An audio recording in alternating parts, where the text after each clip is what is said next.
Hello, everyone. Welcome to the Radiant Black podcast. I'm your host, Bash, and I'm joined by my friends. Charlie. Radiant Matt. And Ali. How y'all doing? Good to see everyone. Hell Good. yeah. Wild It's been a wild weekend for you, Matt. I know, Ali had some unfortunate troubles. I haven't recorded with you guys in a while, so it's nice to be back. For sure wasn't able to get on the last Radiant Black, unfortunately, but excited to get back on these ones, talk about the end of a series that been kind of not been looking forward to ending. I'll put it that way. It was a great trip. Got to a bunch of basketball games. March Madness time right now, so it's a great time to be a basketball fan. So into the comics, let's go. How are you, Ali? And everything went good with your cat? Yeah, we're recording this pretty late compared to when the Lucky came out, just because my cat got sick, unfortunately, and one expensive vet visit later he's doing a lot better now. He's being an asshole. He's jumping on tables, demanding food. So that's how you know he's in good health. That's how you know they're healthy, is when they're back to being assholes again. Right. That's good. Exactly. What about you, Bash? I'm good. Excited to talk Dead Lucky and, of course, Infernals 2 later on. So it's been a good week of comics, and tons coming out. Sad to see, of course, this series end. But we have some things to say about it, guys. But before we go, let's tell you, this is a show about Radiant Black and everything Massiverse. We've also got another show called the Rogue Sun podcast about Rogue Sun and the supernatural parts of the Massiverse. Mm-hmm. Check that out. It's such a good time. We just interviewed Ryan recently, and people loved that episode. We had such a fun time talking to him. So check it out. And last but not least, we actually even just talk about random comics sometimes. Our most recent episode, we were talking about our best comics of 2023. So check it out if you haven't seen it yet. But let's check out Dead Lucky 12, guys. I'm actually I'm gonna throw a quick one here. I was pretty excited for this. I'm a big hat wearer. I don't know if any of you guys are hat wearers. I've worn hats. Like, I wear one every single day my whole life. But I finally I think I've seen your hair. Yes, I know. I don't think my mom has either. But yeah, I finally got the Radiant Black hat. Nice. Finally got the Radiant Black hat. Tossed the pins on there. And I just want to say, I'm not wearing it right now, but I was kind of like, it didn't really show anything about the back or like what it looked like, but the hats, it's great quality. It's great stuff. So yeah, if you're hung up about that, the hat's great. So yeah, go buy that. Bought the t-shirt, like the Player One t-shirts, stuff like that. Lots of good stuff still up there. So yeah, I just wanted to shout that out. Oh yeah, amazing. I love it. Representing the Radiant Black as always. Yeah. So guys, Dead Lucky 12. Let's get on it. I'll pull up the cover here, but in the meantime, let's talk about the creators. So we've got writer Melissa Flores, artist French Carlomagno, and colorist Mattia Iacono, and letterer, Becca Carey. Of course, the amazing. Guys, awesome issue 12 cover, which I'll pull up here in a second. The homage to number 1. What would you guys think overall of this issue? Who wants to go first? I'll go first. Go for it. I'll go first. Let me just start by saying the cover is beautiful. It's a great kind of callback to issue number 1. I love that part about it, at least. But the issue in general, I think it was okay. It was a decent ending. I liked kind of the conclusion of it all, but I can't say I was too excited about kind of how it happened. It felt like, just to put it in a nutshell, it felt like just a little bit rushed for me. Sure. Okay, Matt. Yeah. I like the character, and I feel like just felt kind of like repetitive, and I just feel like we're kind of spinning our wheels a little bit. I like the art. The art's killer. I mean, I don't want to spoil my whole opinion on the issue, but yeah, it wasn't exactly what I think. Baby is a great character, and like I think that this is not going to be here. This isn't her definitive arc. I think these last 6 issues weren't like, the perfect. I wish Pyre did more. I just feel like we could have gone further in a lot of ways, and I'll mention it as we go through it. What about you, Charlie? Yeah, I'm the same with both you guys for sure. I was definitely looking forward to. I was looking forward to exploring some of these characters, and I think that was the biggest shortcoming of this whole this whole series, right? Like just we had some very cool things set up with some of these characters. We've seen the robot transformation, obviously that only lasted one panel. Like just some of the things that kind of we wanted expanded. It all just kind of came to a head this issue, and it kind of even felt a little more accelerated to me for this issue. So not really spoiling it yet, but like last issue, it ends with BB and like the whole squad just rushing into battle. There's a motorcycle, the van, all going into battle, and then this issue opens up with just her on the rooftop. Like everyone's already in play, but it's kind of like it just skips over kind of that cliffhanger of last issue. But you know, I can't say I was satisfied, but I did like some stuff we got from BB this issue, and I think Melissa did a good job with having to with closing it in this 12 issue. She did a pretty good job with what she was working with, for sure. How about you, Bash? You're muted there. Muted. Yeah, I mean, I kind of agree with Ali's assessment. I liked how things ended, but I didn't like really love the way we got there. It felt a little bit rushed. The art was always amazing, but I don't know. I just felt like we needed more time for this arc to be fully fleshed out and really get a satisfying ending. You know what I mean? Mm-hmm. And yeah. I want to clarify too. I don't mean rushed as in like the book itself or like the work that was put into it was rushed. It's more like they rushed to get to the ending that they wanted. Yes. Like there were certain things in there that kind of, like Charlie said, could have been fleshed out, could have been explored a little bit more, but they kind of had to end it at 12 issues or issue 12 or whatever. So we just reached that conclusion maybe a little bit too fast. Yeah. Yeah. All right. So let's get into it, guys. The first page, we've seen obviously BB just standing over there. It reminds me immediately of like the pose of Batman from the animated series. Like, you know, when he's standing there when the thunder, like lightning strikes, like here for an image reference. Let's see it right there. You know what I'm saying? Come on, you guys see it? Yeah. It's like the same pose, the same angle, the same back. Love it. Very nostalgic. And yeah, she looks badass there. Yeah. Obviously, we're like Charlie said, we're recovering from what happened last issue, and it's her and Pyre talking. So what do you guys think of this conversation? Yeah, I don't know. I think I would have liked to see Lopez on the bike. Like they had that cool motorcycle. Like they had some cool stuff. Like just kind of planning out what's going on here. But yeah, he just kind of jumps into battle. I do love the one thing. There was a few things I really did straight up love about this issue, and I think one thing that like a big point has been trying to. I just saw the cigar, bro. I'm sorry. I just saw the cigar. Oh, you just saw that? Okay. We'll I get just to saw that. It again. Great cigar moment. Yeah, great cigar. Yeah, I guess it's a cigar, not a blunt. But yeah, no.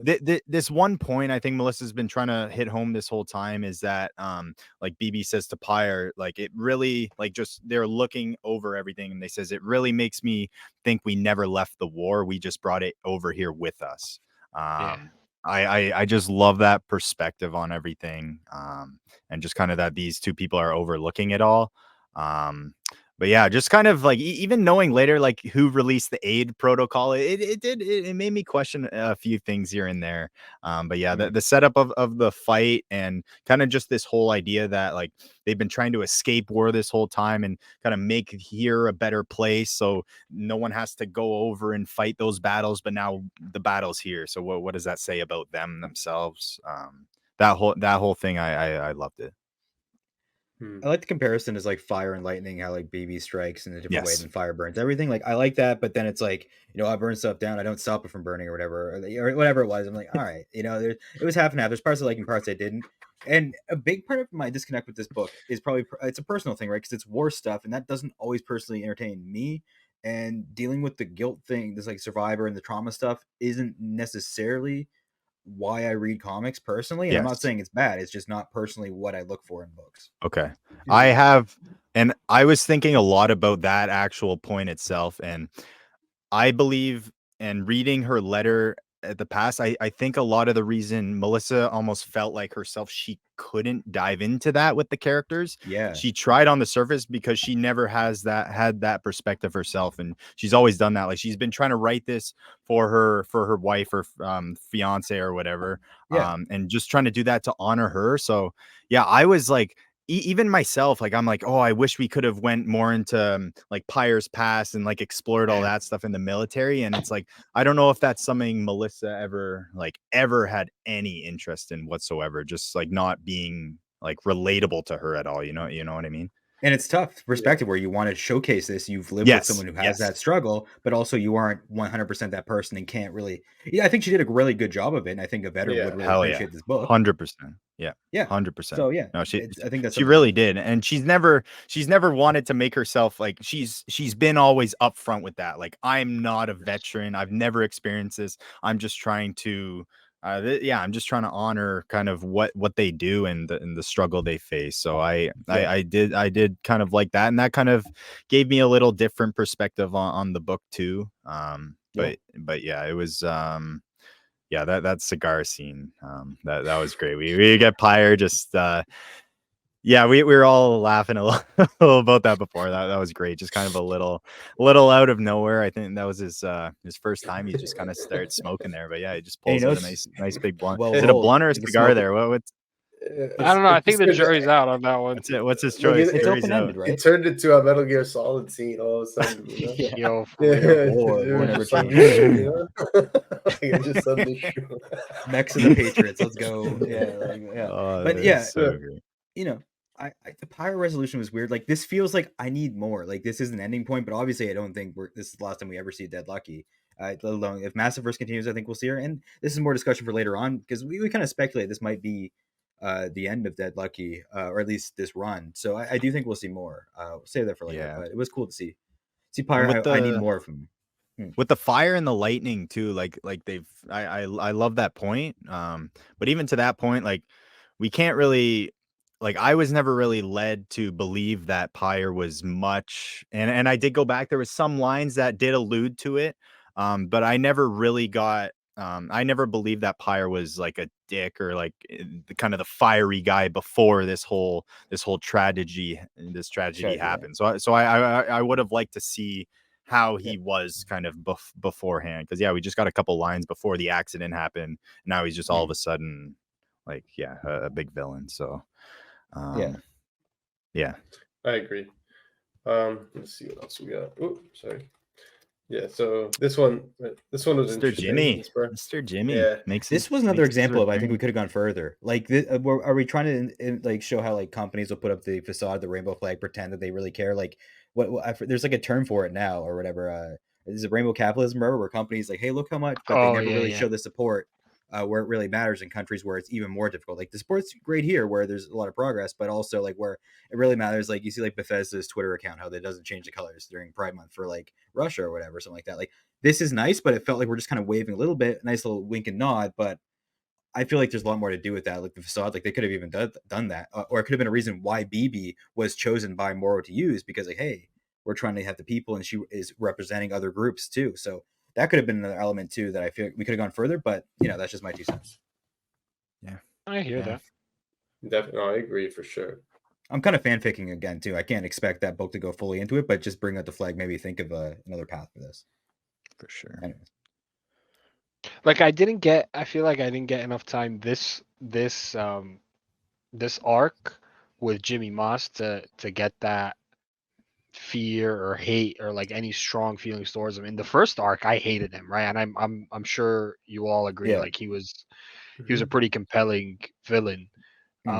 But here, just him kind of being away for the first few issues and then showing up out of nowhere in like full cyborg form. He had Boba Fett pod syndrome, or what is this thing called where Boba Fett kept going back to the back of the tank?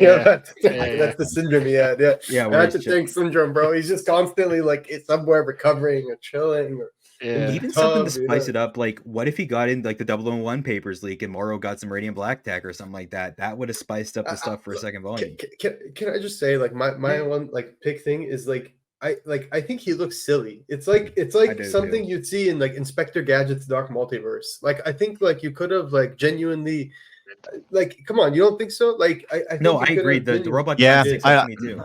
I think they went for a really book too that's much with the bot body book, horror. They tried too much with Yeah. the body horror, I think. Yeah. Much of the Like, for cyborg a book stuff, that's the bot peeling out of book, his they should have just cheek made and- him a big bot, you know? Like, just make him a big freaking bot. Or put Like, his brain, that would yeah, have in a been big amazing. robot. Yeah, like, I do guess he's something like vain, and you Yeah. want to show him getting uglier and stuff, and like the eye is kind of interesting. It kind of looks hollow and stuff, but it's like it wasn't. Yeah. I don't know, for man. sure. It's like it's very cyborgy. I didn't like it. Like, I kind of wish we like. I don't think it's like bad per se, but I just wish we were more adventurous with the design of it, because I feel like it's like the master plan. It's the final issue. You want to see something kind of big and crazy, you know? Like, Also, Georgia looks like BB to me. I can't not say it, but the face looks similar. Like if you change Georgia's hair, like it looks a lot like BB in her eye color, like straight up. Like, and other than that, that's my only complaint about French's art is some of the faces. Other than that, like it's a joy to see to watch him play during his last 12 issues. But yeah, faces for me sometimes get confusing. Yeah, I love the art. I didn't mind it overall, but I agree in that one panel it's a bit similar, but I don't know. Maybe it was an issue to her or something. I don't know. Yeah. Either way, though, I think the art was great throughout the whole series. I would love to see French do more. I thought Matai's colors were amazing as well, like really fantastic. Well, I hope he does more stuff in the Massiverse even, but Yeah, I would love to see like French do something in Marvel or DC. I feel like you would fit right in and you would kill it, honestly. So it would be really exciting to see what he does in the future. But yeah, the art's been fantastic, and we keep going. We see like we finally figure out who did the Matt, you mentioned this earlier, who released the order, right? The bot order. I forget what it is, the IAD or whatever it is. What is it?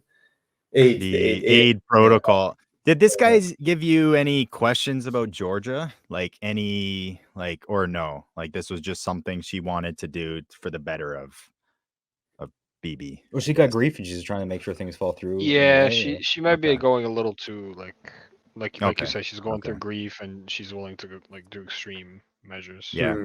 Okay. I like that. I feel like it made her feel like a more nuanced character, but again, I feel like this is one of those moments where we could have built more of the story into it, like cooked it more. You know what I'm saying? I feel like it was taken out of the oven a bit early.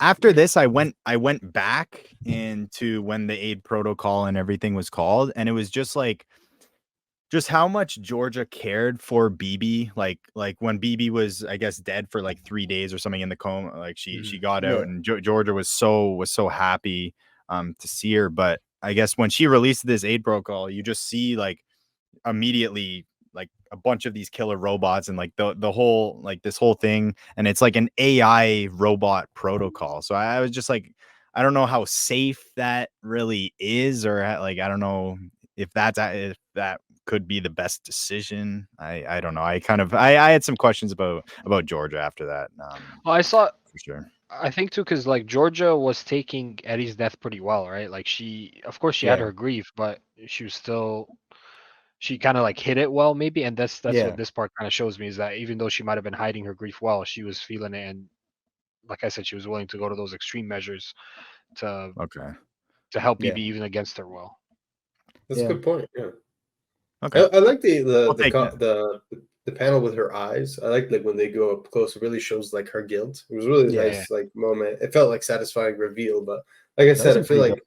And she was, but even the guilt, like BB was struggling to fight through these robots, and she calls up Winston and she's like, "Oh, Winston, like, how are you doing shutting down the robots?" And Winston's like, "Oh yeah, no luck yet." Even though she's the one who released it the whole time, it's like she's just plainly just lying to her the whole time. And I get it's for the greater good, but going back, it didn't really read the best for me personally. But yeah, no, it was a cool reveal for sure. I guess it was something. I guess it was kind of a question that kind of I totally forgot about. So it was kind of cool just to throw all that stuff back in the loop. Yeah. I just got this thought too randomly. I hope that the trade for this volume is this cover, or the cover of the trade is this cover. Yes. It would go really well with the it would go really well with the other one. Yeah. So so this part comes pretty early. Don't really Georgia too. There again, she just goes and tries to kill and shoot this guy right in the head. I don't know, man. I don't know, man. I don't know, Georgia, man.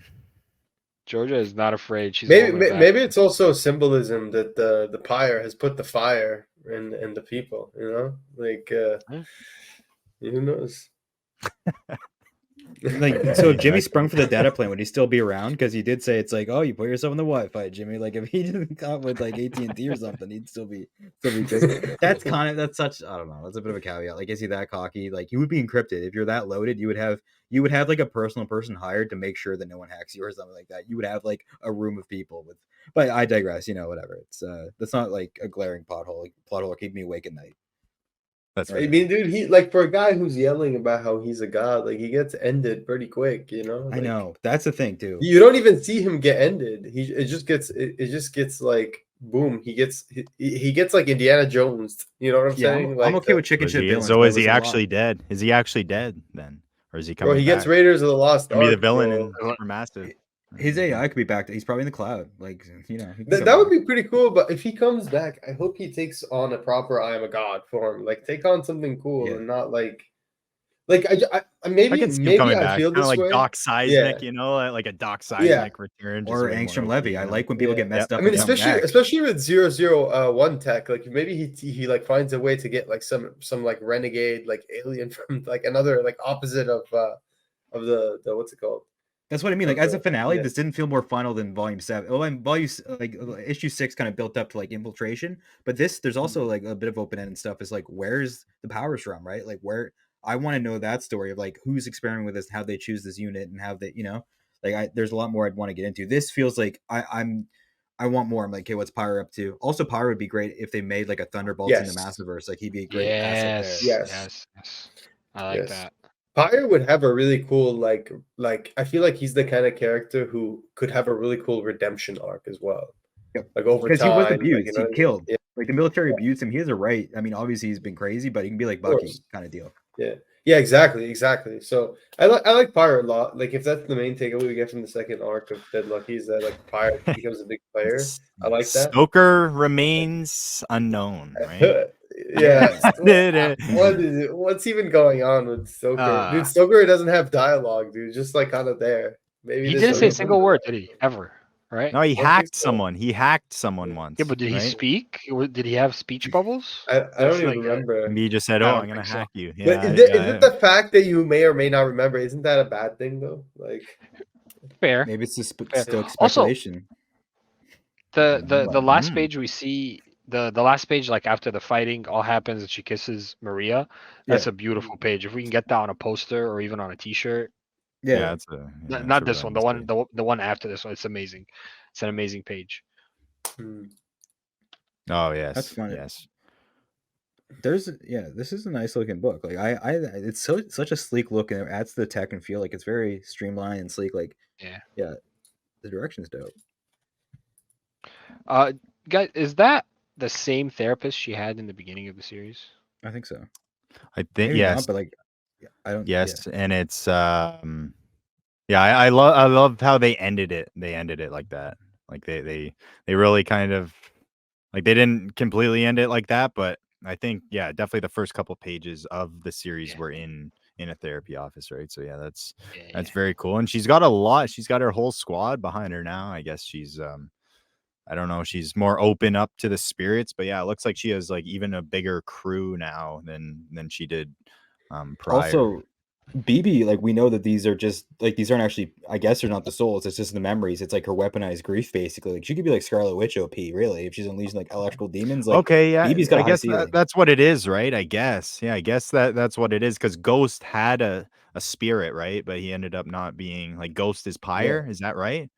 Yeah, I Did I think get that these right? like her memories and the carry trauma, like the electrical impulses But and the they're not memories of real. everybody. Like, it's I not mean, like to they're the her. real people's spirits. It's like her, the Yes, manifestation of yeah. her trauma manifests into that like electrical energy or That's my whatever you want to understanding. call it. That's what I've been Yeah. going Yeah, with. Gotcha. Me too.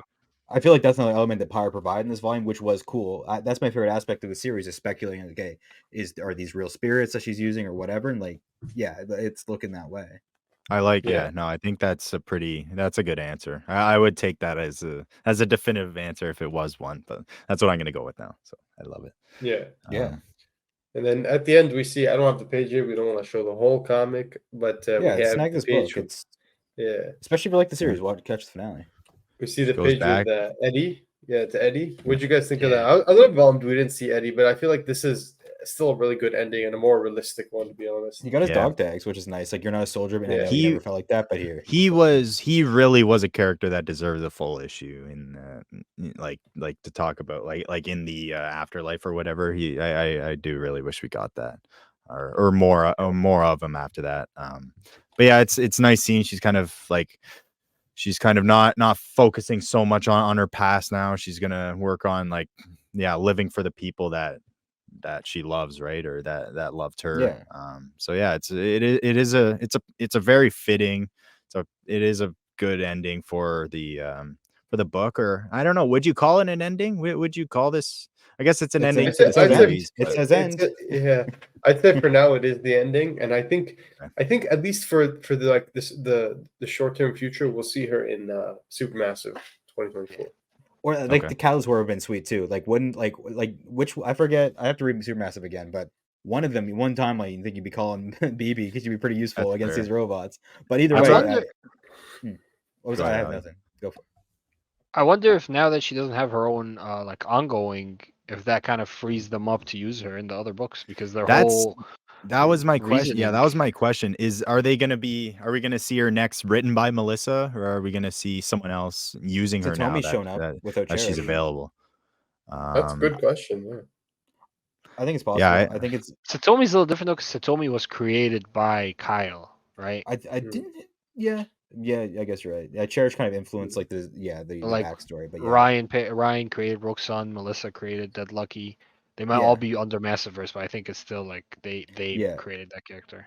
Yeah, they're all friends. I feel like if they need Dead Lucky, I feel like they'd ask each other permission. But I would think so too. I think it's 50-50. The last thing I had with this book is Valentine. She got off 100% innocent. Everything. Yeah. Was she actually 100% innocent, or would you guys have? Does she deserve some punishment? Like she was, or I guess she was kind of a part of it. She was so hard ass, but she wasn't really with Jimmy's ways. She was just doing her job. I think. Like she's still she's complicit, but I don't think knowingly. Kane definitely is knowingly complicit. Kane, I hope didn't get away. Yeah, Kane, I didn't. Yeah. Okay, I love that. I love that. I hope she got hers. So she got new dog tags as a suit, I guess. Is that what you guys took or no? I don't know. It says Winston gave me a kind of different upgrade. I figured it was time for these dog tags to protect you, and then leaves the dog tags at the grave and then leaves. Yeah, or is that just the protection is the armor now? Maybe is that what it is? They got that's actually that's a good question. I'm hoping it's something new. Like we could see. I think I figured it was more symbolic than anything, to be honest. I guess Winston gave me a different upgrade, not like a new upgrade. It's a different upgrade. Yeah. So maybe. Has anyone tried to call the Trimexecute number on the thing? I was thinking about it. But no, I didn't. I didn't think they would actually do it. But yeah. That's no. I'd be shocked if we don't see BB again. I'd be pretty shocked. No, we're 100% going to see her again. She already said so, and I even in the letter think too. In the letter in the back, she says. Yeah, so I think it'll be Supermassive 2024. Like as soon as that. She says, "Quote: BB's not done with her adventures, and there's still a lot of story left in San Francisco with BB and her squad. But for now, it's time for her to rest a bit." Also, hot take: I don't need to see BB in San Francisco again. Like, San Francisco doesn't really interest me that much. Like, I mean, what's there to do now? I don't know. Unless Jimmy comes back, Jimmy comes out of the ashes. I feel like there is a lot more story to tell there. I feel like you guys said, like you could do a Thunderbolts book now, like Massiverse style, where it's like BB and Pyre like doing like across the world shit. You know what I mean? Yeah, even trying to like stop Shift, and like the good chance to introduce some new characters as well, and maybe if the 5 Syndicate are involved in some way. We got the what's his name, Sheer, always looking for shady ways to make money or whatnot. So yeah. But yeah, guys, that's it for our Dead Lucky number 12 review. We're gonna miss Dead Lucky. We're hoping, obviously, to see her soon again in a book. I'm hoping it's Supermassive 2024. Who knows? But pick up this issue. Pick up the volume 2, the trade coming out soon, collecting issues 7 to 12. And yeah, guys, make sure you support Dead Lucky, support the Massiverse. And if you want to find more of Melissa's work, you can find her over doing Power Rangers. She's also doing stuff at the Nacelle verse. She's also doing, she was doing Spider-Gwen just now. So yeah, you can find her doing all kinds of comics and check those out. But yeah, thanks for checking out our Dead Lucky number 12 review. You can find us at the Radiant Black Podcast, where we talk about more Massiverse books. And yeah, anything else you guys want to add? I think that's it. Excited to get into Infernals. But yeah, go read that letter at the end. The end of the issue. It was just her thanking everyone and just kind of her expressing the whole series as a whole. I just thought it was a great way to go out. And yeah, I'm definitely going to be a fan of hers for now. This was the first book I read of hers, but I really enjoyed it. Yeah, I think it's safe to say we're all big fans of Melissa at this point. Yeah.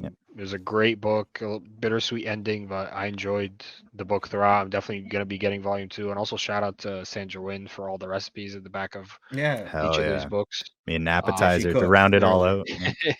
I know there must have been a lot of work, and just a lot of us appreciated it. It's pretty cool. And you can we got recipes in the back, but you could feel the love that went into this book, and like there was a lot of passion behind it and stuff like that, and you can feel in the character that it was there's heart in it, and she wants to make positive change with the series, and I think she did. And if it helped one veteran, it was more than worth it, right? If one person felt seen and that they had a character they could relate to in a world that feels foreign to them, so it was great. And I'm glad that Dead Lucky got to end on its own terms for now. Yes, for now. All right, guys, we'll see you next time. Check out Dead Lucky and stay radiant.